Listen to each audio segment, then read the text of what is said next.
Okay, Bob, you had your chance. Now it's Deadpool and Wolverine's turn. Hi, my name's Nige. I'm a huge supporter of independent cinema, and this is going to be my Deadpool and Wolverine out of the cinema review. No spoilers. What can I say? I had an absolute blast watching the film, so much so that I went to the local park and trained just like Jackman. Oh, come on, he's 10 years younger than me. And for context, and put you in the picture, I've been collecting comic books since around 1968, including Giant Size X-Men #1, 1975, which featured the all-new, all-different X-Men, including a Wolverine. Now, the character of Wolverine has been very popular with fanboys like me since the very early 1970s and continued on for many years after that in the Uncanny X-Men in their popular run between 1975 and 1981. I got my coffee, I got the film action, we're all ready to go. 50 years of waiting for this movie. Well, not Deadpool, Wolverine on his own, but you know, you get the picture. So, welcome to the channel, welcome to this video. Like I've said, this is a non-spoiler review on Deadpool and Wolverine. This is a reaction. I've not long come out of the cinema, and what can I say? They absolutely hit the ground running from the very beginning of the film, and I have to say that total chops to Ryan Reynolds and Hugh Jackman. It's just a fun film. It's total fanboy stuff.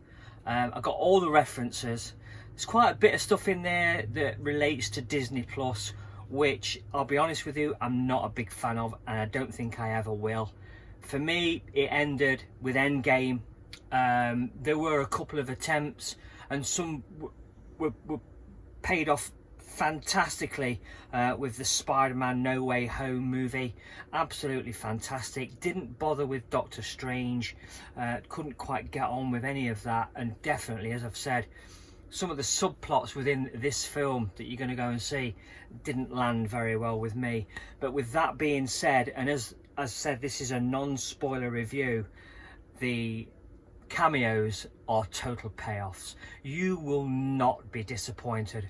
I was literally punching the air, particularly when one person came on who I've been hoping to see again for years. And I'm not giving anything away, but oh my god, it was just so worth waiting all this time. What else can I say? Well, you know, there was a comment that I read somewhere. I commented on somebody's videos, I think it was one of these guys on here, and about the costume, about seeing Jackman in the costume for the first time. It was suggested upon in Wolverine in 2013. He opens the case in the outtakes and is given the case, and inside the case, when he's sitting in the aircraft at the end of the film, you see the costume, and he looks across it, say, ain't wearing that. I will say one thing, and it isn't really a spoiler. It was nice to see Ryan Reynolds call out, again, total fan service, when he shouted out when you saw Wolverine in the costume. He mentioned John Byrne and Chris Claremont. These two guys are probably responsible for the greatest comic book period in Marvel's history, to be honest. Between the years of 1975 and around about 1981, it was the X-Men, the Uncanny X-Men, were not popular at first, but became the most popular comic book. And not because it was a comic book written for children, but it was a comic book that was written with very adult themes. And when Deadpool came along in the 1990s, it just took it to another level. But that's another story for another video. I'm not going to get into that here. But getting back to the uniform, getting back to the costume rather, Jackman looked absolutely brilliant. And why did we have to wait 24 years to see him in the costume? And going back to that comment that I mentioned, somebody said to me, well, you know, go to any Comic-Con to see people in the, you know, in the costume.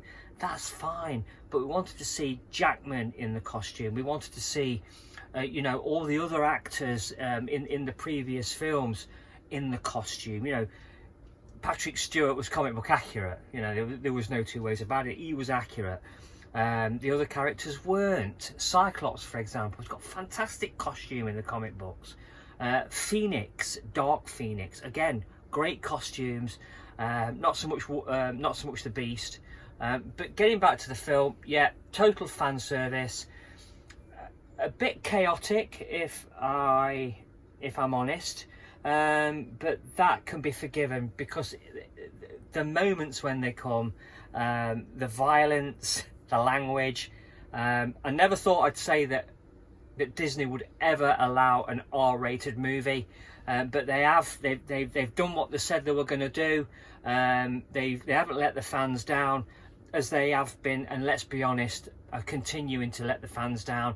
For whatever reason, I do not know, but some of this Disney Plus stuff is just not accessible to people like me, and that's a real shame. I really want to get behind these shows, but I find that because of the writing and because of the content and because of elements within Deadpool and Wolverine, the TVA, what is the TVA? I've never heard of it.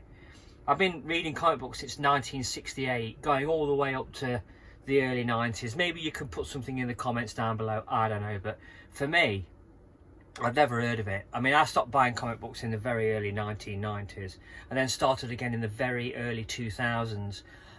So this TVA nonsense, I'm sorry, I just don't get it, and I think that the film could have done just as well, if not better, without it. Will it be $1 billion movie? I very much doubt it. It's not a film that you can take the family to, unfortunately, but when it's released elsewhere, possibly, you know, it will generate bigger sales.